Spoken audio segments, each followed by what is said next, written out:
Sunday evening இன்னைக்கு பிரதோஷன்றதுனால வேக வேகமா அடிச்சு பிடிச்சு போயிட்டு இருந்தோங்க. நாங்க எங்க ஊர் மலை கோயில் பழமை வாய்ந்த சிவன் கோவிலுங்க இது. நாங்க சின்ன பிள்ளைகளா இருக்க சொல்லி அடிக்கடி இங்க வருவோம். எங்க தாத்தா பாட்டி காலத்துல இருந்தே இந்த கோவில் இருக்கு. ரொம்ப பழமை வாய்ந்த கோவில்.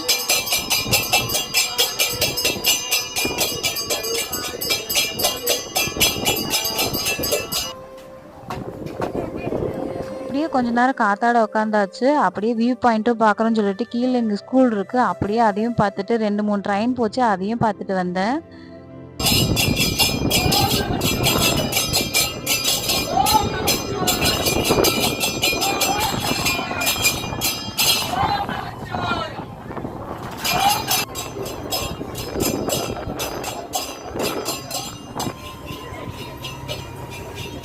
சாமி நல்லபடியா தரிசனம் பண்ணியாச்சு. அப்படியே வந்து நெறைய பிரசாதம்லாம் குடுத்தாங்க. அத வாங்கி அங்கேயே சாப்பிட்டு மன